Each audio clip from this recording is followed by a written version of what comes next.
Well, hey team, Dr. Locke's your chemistry coach coming at you. We're going to go over kind of a lab tour because obviously if you're not here, you don't know what the lab looks like, and some safety stuff. Now I did a few videos on techniques like Bunsen burners and mass balances separately, so we'll just go over some of the basic rules. So you should have access to these on your Canvas page, or you were emailed them or whatever, but your safety quiz is anything on here is fair game, guys, even if I don't cover it. I know you can read, but this is pretty much your whole first week is, hey, let's pass these safety rules, because we can't have you in lab if you're deemed unsafe, because we're dealing with, high concentration chemicals, acids, bases, flames, glassware. Holy moly. So if you don't know what you're doing, you could hurt yourself or other people, right? So if you're careless or anything like that, we can't risk having you in here. So you have to pass the safety quiz to be allowed to do any kind of wet labs in this, and sign off your name, all those kinds of things, just to make sure. How'd you like to be that one student where the student next to you failed the safety quiz 5 times? Hey, Doc, I don't feel very safe. I wouldn't feel safe, right? I want to be next to the people who ace the safety quiz on the first try. So this tells us how you do on the first take on your safety quiz, really tells us how serious you are to be in these labs, right? Are you studying carefully? Do you understand the concept of safety? Number 1, Ichiban, it's the most important thing in lab is safety. We cannot risk having anybody get hurt, because gosh, do I know what it's like to get hurt. I have pretty much learned everything the hard way, because back in my day, safety was not pushed as hard. And I was in a laboratory that was an open lab that you went anytime you wanted. There was one professor who sat there. Your professor typically wasn't there, and they were just grading. So you were off on your own doing whatever. I had to do each lab 3-4 times because, I was like, I can just figure it out as I go. No, I couldn't. Right? You have to understand. Read your pre-labs. Make sure you know what you're doing when you come in. Make sure you're safe. Make sure you're mentally prepared too. Hopefully you've had a good night's sleep. You haven't stayed up all night where you're groggy. You don't want to make mistakes, because then you get bad data, you get bad results and bad grades. You could make a mistake, spill something, hurt somebody, right? Make sure you're not, you're not inebriated or a little, wait, no, that one, right? Make sure you haven't done any. Don't do any of that before lab or during lab, right? And who knows what's in here. Don't ever bring a drink in here or food. Hey, I got my sandwich. I'll just set it on this counter. Oh, guess what? It absorbed some chemicals. And I'm not cleaning up vomit, all right? And if you have a drink, you think that water bottle's safe, you open it up, a gas could get in there, right? So you got to keep them stored outside or somewhere. So if you want to go get a drink or take a bite, you head out of the, make sure your Bunsen burner's off, check with your professor, head out. Grab a couple, grab some sandwich, drink a little bit of your $4 Starbucks or something, then you come back in, right? Pretty straightforward. But you can't eat or drink inside the lab. That's really, really important, because that could be dangerous. Make sure your apparel's good, right?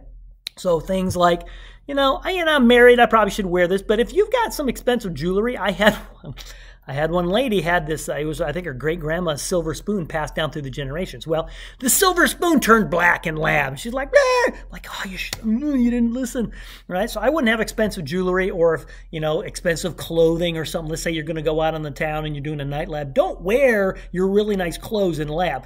Almost all of my clothes, now this is one of my newer shirts, but most of my clothes have holes right here.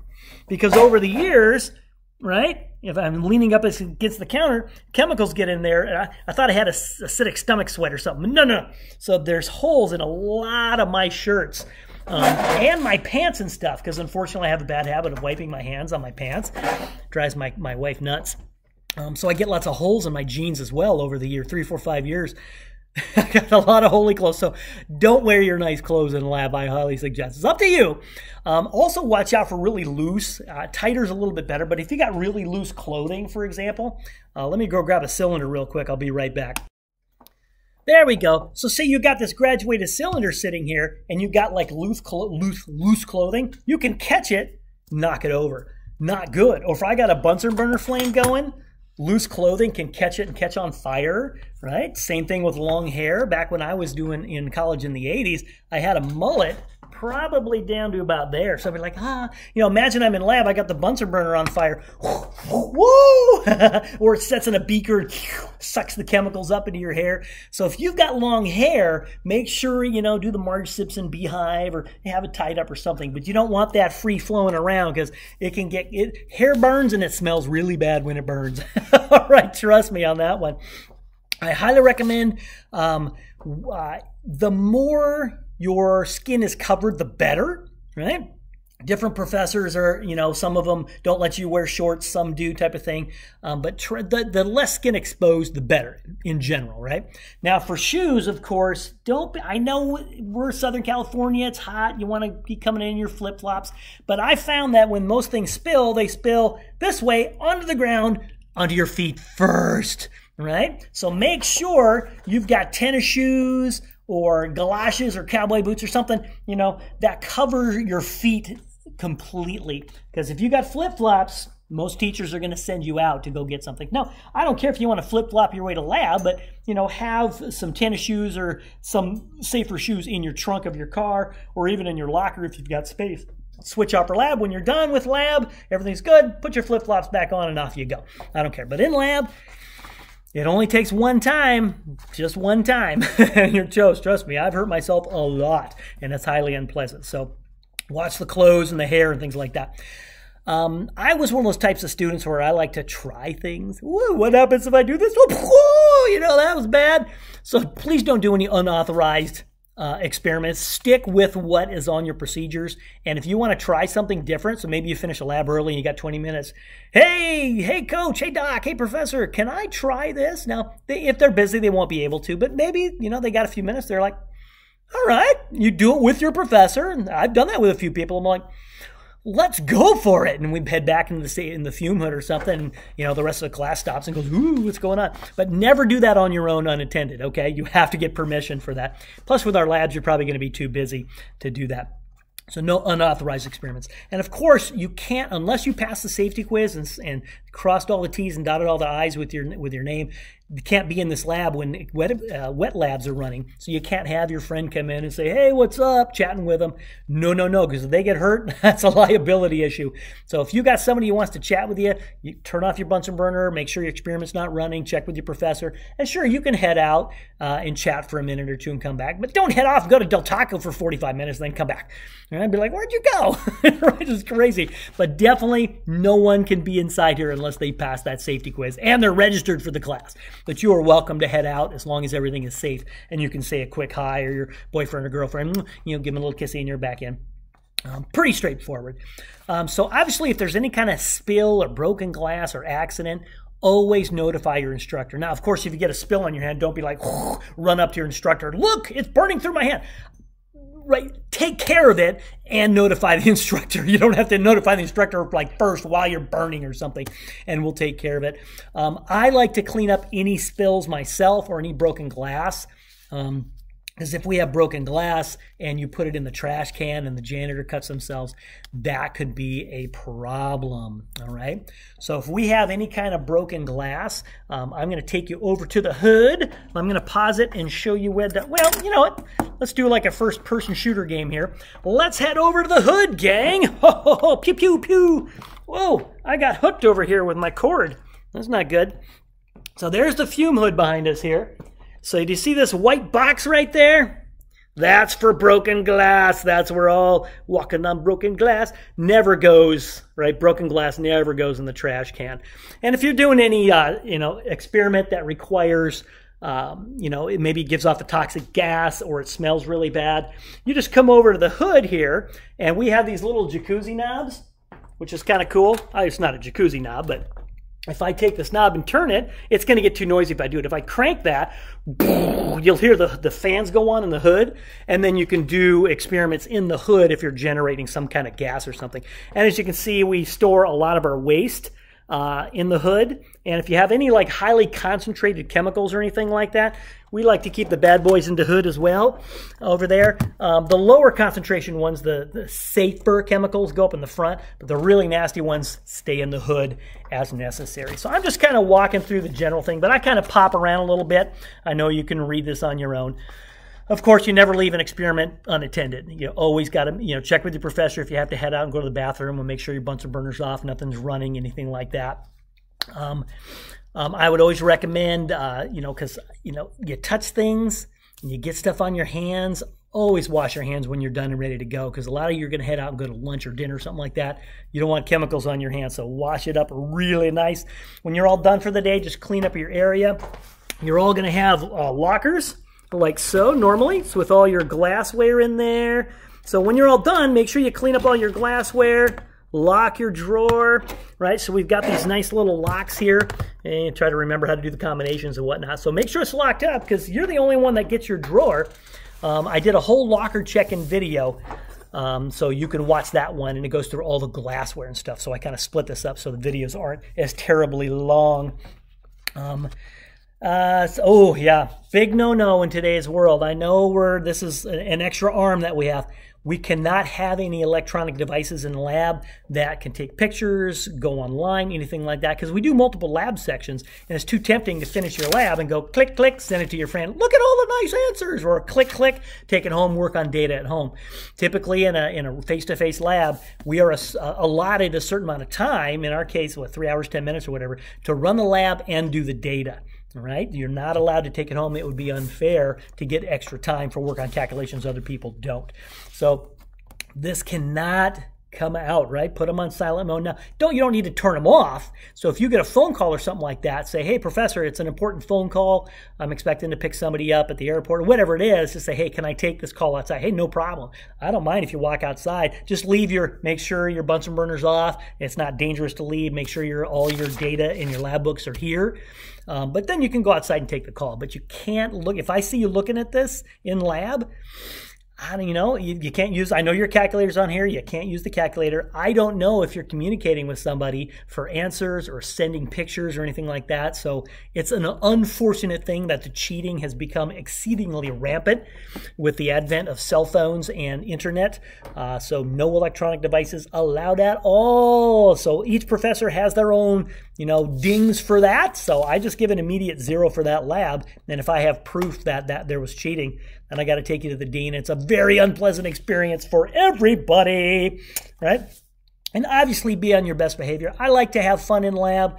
People can chat and what, but don't be doing the lab with somebody. There's in our Chem 180, 185, you are on your own, no lab partners. You can chat and have a good time, but don't be like showing techniques to somebody. That you get it from the coach, not another student. Don't waste their time. They're trying to finish up their lab, and we all have limited time. So you don't want to slow other people down. You don't want to copy down their answers. That's cheating, right? But you can chat and have a good time and whatnot. Don't be running around horse playing or trying to beat somebody over the head with a burette or cylinder.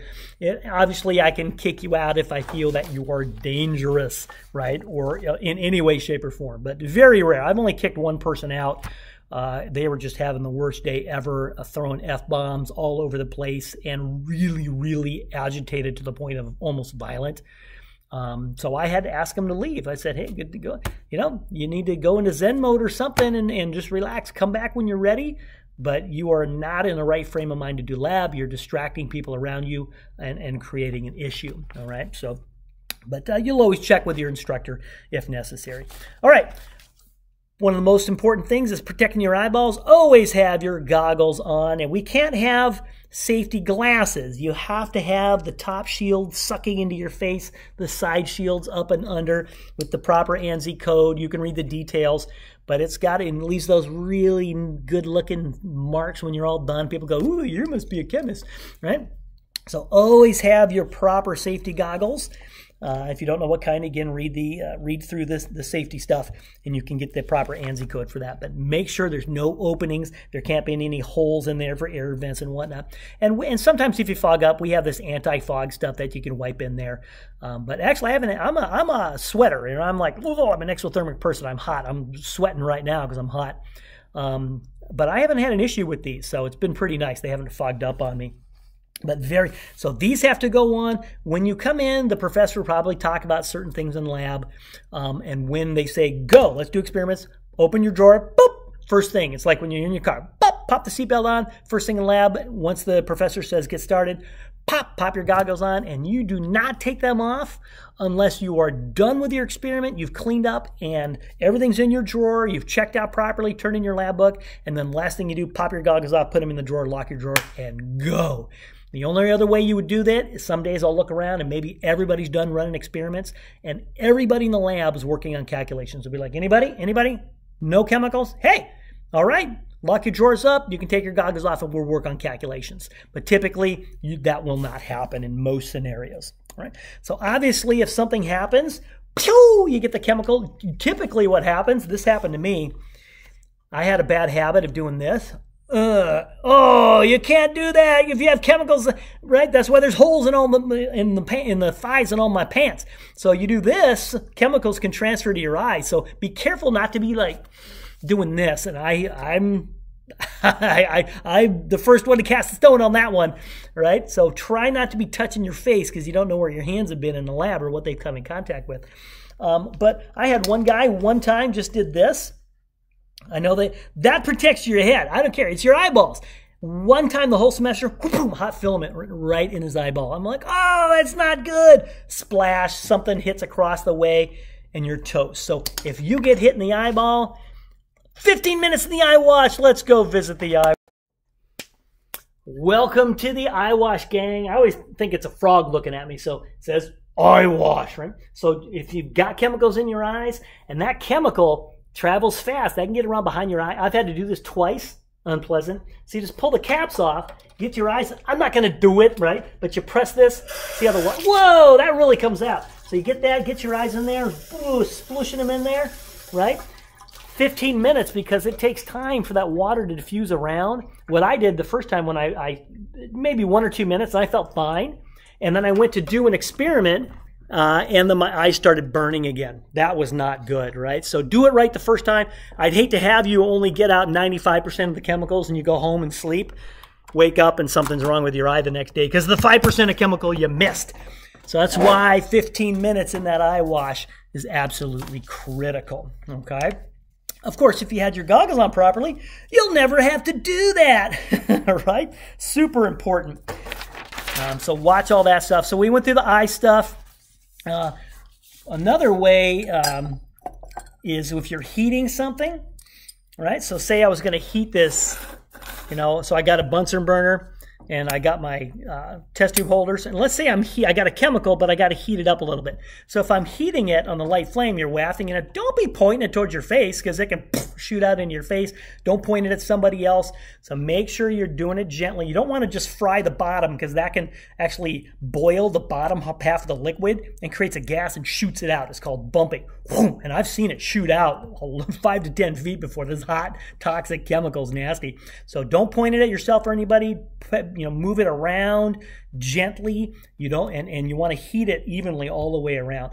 And if you need to detect a smell, don't be like, oh, and down you go, right? Because you got the gas particles coming out. It's the gas molecules you smell when they come in here and attach like a lock and key, and it sends an electrical chemical signal to your brain.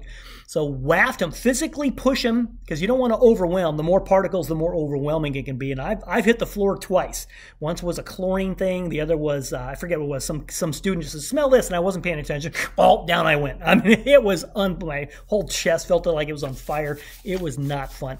So waft it gently towards your nose and see if you can identify the odor. If you don't smell anything, move it a little closer, and sometimes you'll pick up the odor. And if you don't, by the time you get here, just say odorless. It doesn't smell like anything, okay?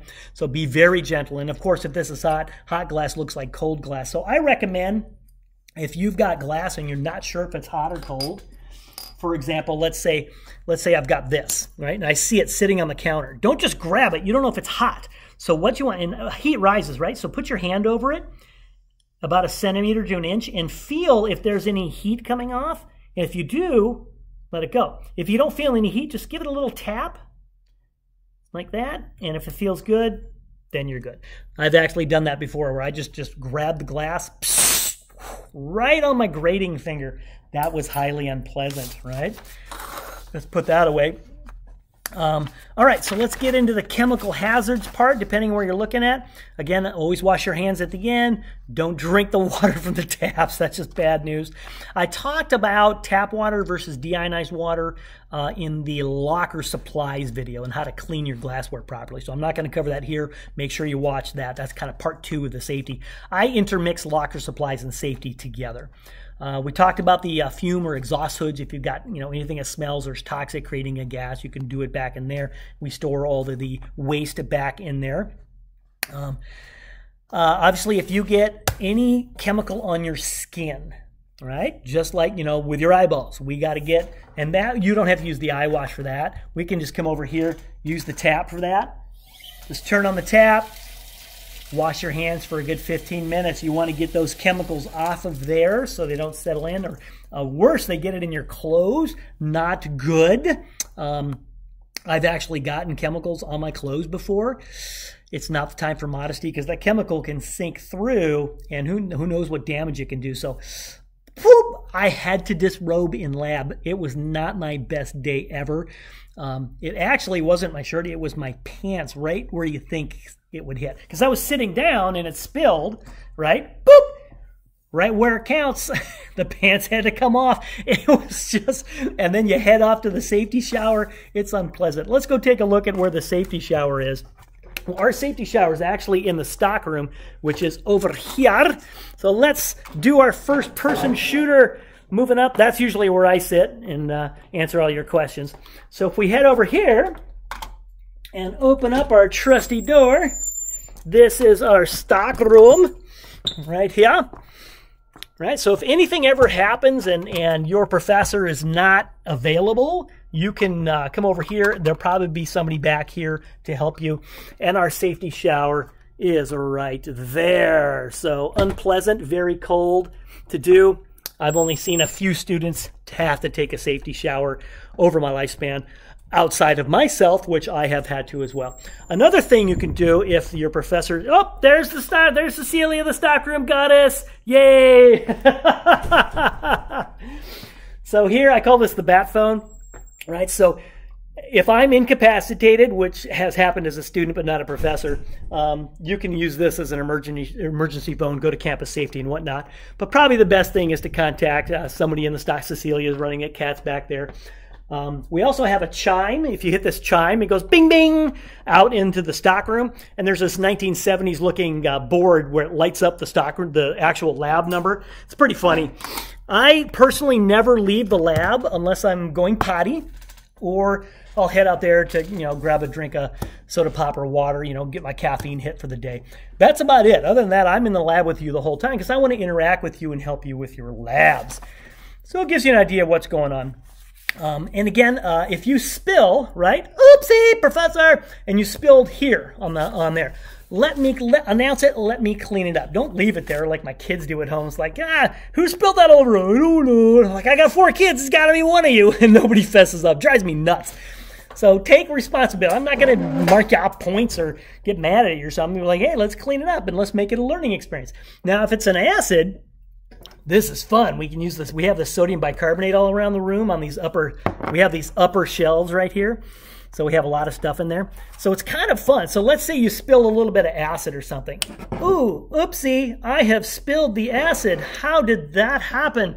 I hate it when I spill the acid, right? And then you can take some of this. It's actually kind of fun. Pop it on there. Ooh, fizzy, fizzy. That's so much fun. You'll learn the chemical reaction for that later. But it's neutralizing that acid spill. And then you just let it react, and then I can just wipe it off with a paper towel. Now, when you have waste disposal, we will usually always have some kind of specified waste disposal container over in the fume hood for you. Acids and bases can go down the sink. They neutralize as tap water, right? So that's fine. Flush it with lots of tap water. I talked about cleaning glassware in the supplies, locker supplies video, and how to rinse it out properly, so I'm not going to do that here. Most solids at this particular level, we can just wrap them up. It's a stick or something or whatever. Wrap it up in a paper towel and throw it in the trash can. unless otherwise specified, right? Always check with the instructions in your procedures or with your professor. A lot of times at the beginning of the day, they'll talk about it.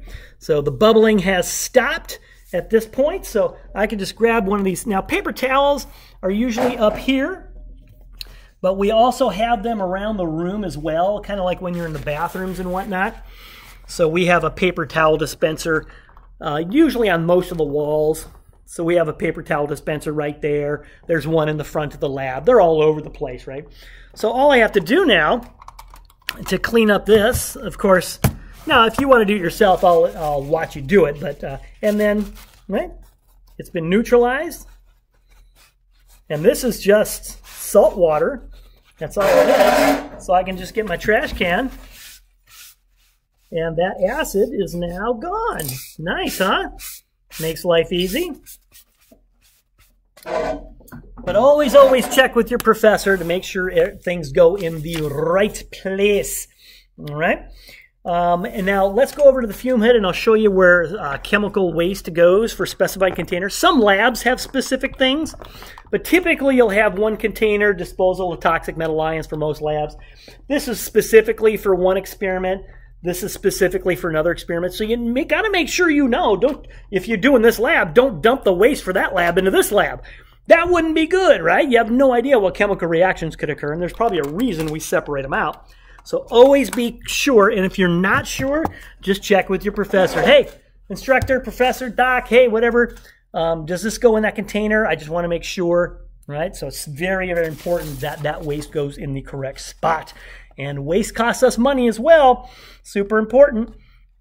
Of course, don't take anything home. Glassware, chemicals. Don't be like, I love this chemical sticking in your pocket. We're like, no. Nothing leaves this door except you. All right, it's as simple as that. Let's look at fires and burns. Now, I already covered Bunsen burners. I did a separate video just on Bunsen burners, on how to deal with them. Lighting them, and we talked about if you have hot glass looks like cold glass, so you got to be very careful not to just grab it. Check and make sure heat's not emanating from it. But if I do touch something hot, for example, very commonly the wire gauze, you'll do a hot water bath and pop that on there, heat it up, and when people are done, a lot of times they let it cool so where they can take this off, but they forget that this is hot and they go, psah, right? So always check, make sure heat's not coming off before you touch it. But if you're like, ooh, and you get that really bad burn, guess what happens? You get the ice water, baby, right? So I'm going to fill this up. I'll always have ice available. And guess what you're going to do?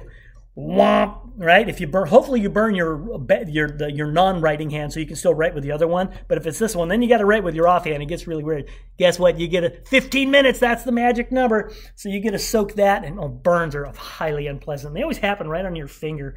Really not good. Now, what if you set your whole body on fire? I don't know how you're going to do it. Oh, Bunsen burner flame. I have had my entire body turn. I blew myself up in a fireball during a demo once. Like, it was about a 10-foot diameter fireball. Sure, all my hair was burned off here, crispy. Fortunately, I don't have a lot of arm hair to start with. Because I was doing a flammability demo, which most people will have this balloon with hydrogen and oxygen tied to the end of a long meter stick, right, type of thing. Or they'll have a candle on the end of a meter stick with a long string. I held the stupid thing in my hand and took a cigarette lighter and went, not smart. Make sure you think before you do. I tend to be a doer. I learned to do things the wrong way. And that really, the smell of burning hair and my shirt was on fire, highly unpleasant. So in this scenario, we got a couple, I don't know, I've never had to do this, but if you're on fire, we have fire blankets, stop, drop, and roll, right? You don't want to go run like in the movies. They go run across and add more oxygen to the flame. What would be a ton of fun, but I've never had to do, we've got fire extinguishers here. We got one there. There's a big fire sign, and we got one up at the other end over there. I don't know if you can see it. So I've never had to fire extinguisher one of my students, fortunately, but I am the only one I know of that has got their entire body caught on flame. So that was unpleasant quite a bit. All right, so we showed you that. And again, watch the Bunsen burner video. You'll be good with that. I'm just kind of going through it with you. Let's talk about glassware. Again, watch the locker supplies. You know, when you're storing these, make sure they're down. You don't want them up where they can fall and break, even though this has a guard. But it just always, when you're storing them in your drawer, make sure they're horizontal. We talked about broken glass, where it goes in that box over there, and always let me know. I'll be like, clean up aisle 4. I'll go get the broom and dustpan, and off we go. Any broken glassware, replace it. Again, this is all in the locker supply video.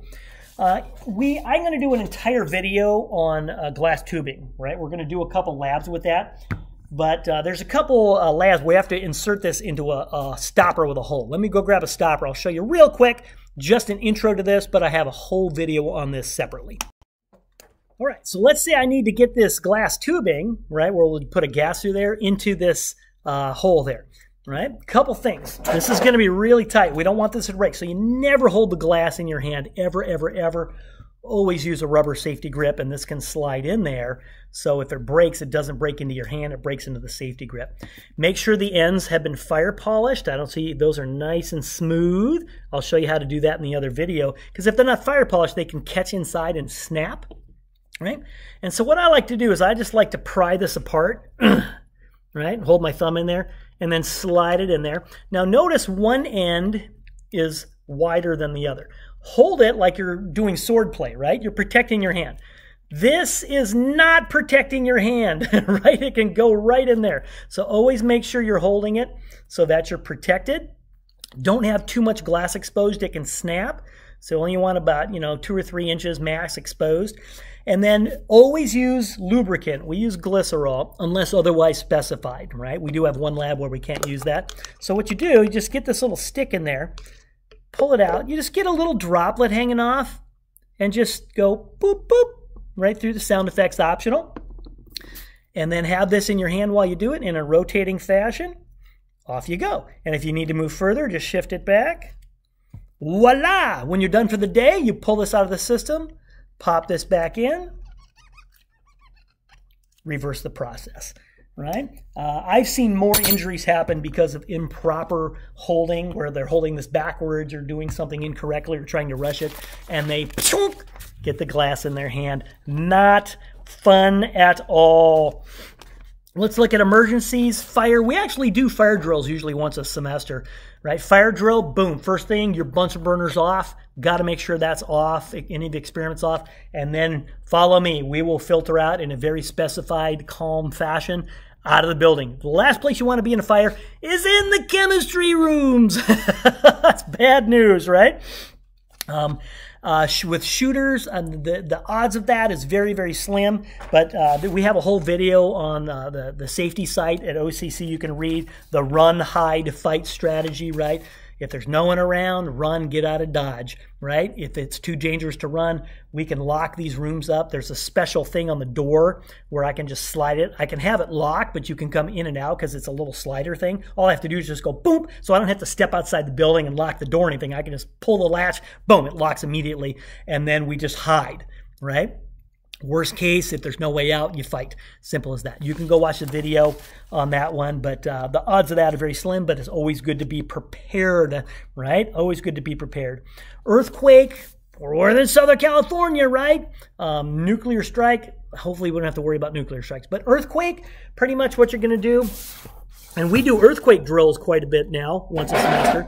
So earthquake drill, all we're doing, we're going to get down here. So if the earthquake's going, you're down on your knees, cover your head, boom, get down like this, right? So you're down, cover your head until the shaking's over, right? Or if it's a trial run, we can kind of giggle and snicker and things like that. And then once the earthquake's over, we'll filter out to a safe place and get that done. But just get down. You don't want that ceiling falling on your head. Of course, first thing you always do is turn your Bunsen burner flame off, right? That would just be bad news.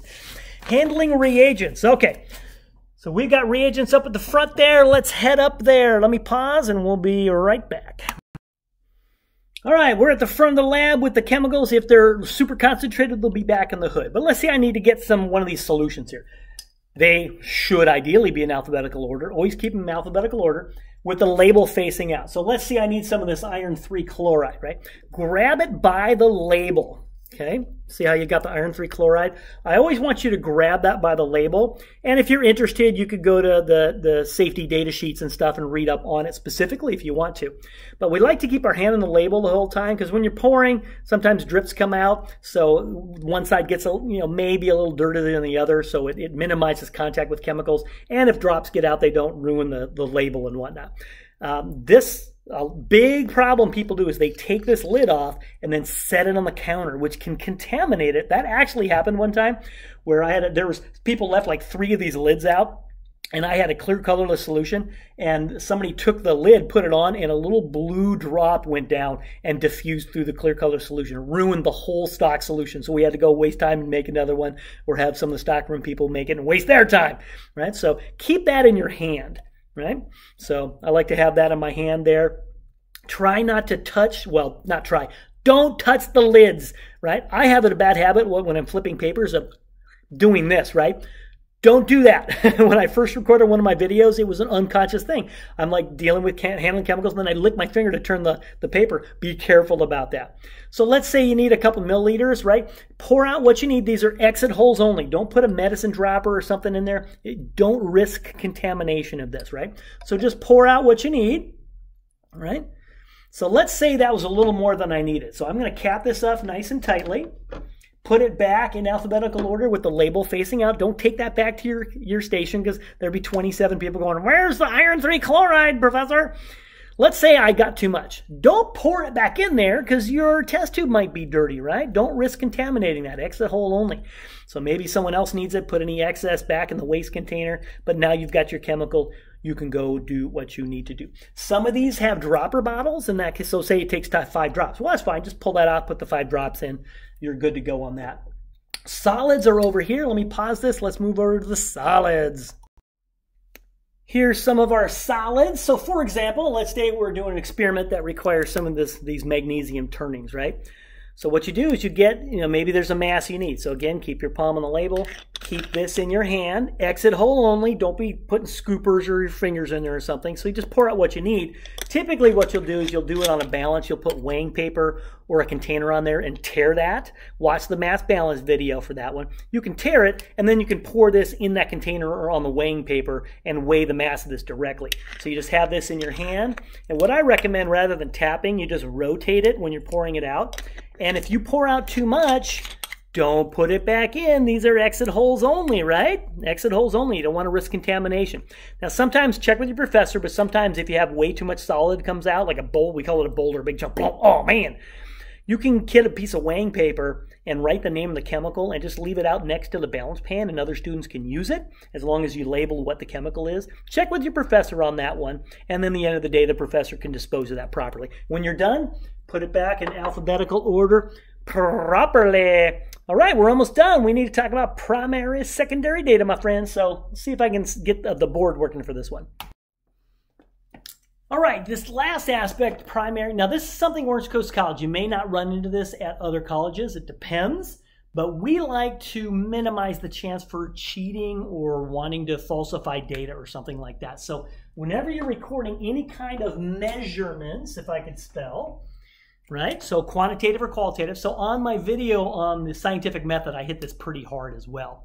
So any kind of quantitative measurement, like a temperature, a volume, a mass, anything like that, you've got to use pen, preferably black or blue, because I like to grade in lighter colors. Non-erasable, no whiteout, nothing like that. Record it directly on your data sheet at the time of recording. Don't try to remember it or write it on a paper towel or the back of your hand. Doesn't have to be beautiful, just legible. Get it directly on there so that it can't be altered, right? If it's in pencil, you can erase it and change it after you get an unknown and say, oops, I just miscalculated. I actually got a perfect score. No, no, no, no, no. That's how you get fired out in the real world. All primary data, quantitative or qualitative measurements like colors and odors and things like that, have to be in pen. Now, anything you do with that is called secondary data. So calculations, answering questions, conclusions, things like that, that will be in pencil because good chance we're going to screw it up. So I want you to be able to erase that and redo it and fix it in lab at the time, right? The way I run my labs, it's got to be correct before you go, right? You're not going to just do it, give it to me, and I grade it. We fix it in real time in 180, 185. So you'll see these little symbols. See the 1 knot for primary and the 2 knot for secondary. So if you see like a 1 knot something minus 0.5, that means you use pencil instead of pen, or here, pen instead of pencil, or something like that. Now, when you record it, if you make a mistake, and this is fairly common, right? Where maybe you're recording on a balance pan and it changes because you didn't wait long enough or whatever. So let's say in pen you record it as, you know, say 5.02 grams. And you record that in pen. And then you have what I call a Mickey moment. What of mine is like, oh man, I'm looking at it and it says 5.20. You're like, oh, I hate this. Don't obliterate that. Just put a little line through there and write 5.20 grams. Pretty obvious what happened, but what I recommend, come straight to me, let me look at it, and I will sign it off at that moment, because I don't want to get it at the end and see that you change your primary data and I don't know why, especially if it made your grade better, right? Put a little line through it. Or maybe it fluctuates. Say it was set 5.02 and then it goes to 5.03. You're like, darn! Cross it out. I want to be able to see what it was originally so I can tell why that primary data was changed. Got it good? Right? Because if I catch you cheating, copying off other people, using electronic devices to transmit answers to somebody, I got to give you a 0. I got to take you to the dean to see if there's going to be further punishment. Please don't make me do that. All right, so remember, this plus the mass balances, plus the Bunsen burner, plus the locker check-in, we got most of safety covered. But anything on there, even if I didn't get to, it's fair game. You guys rock.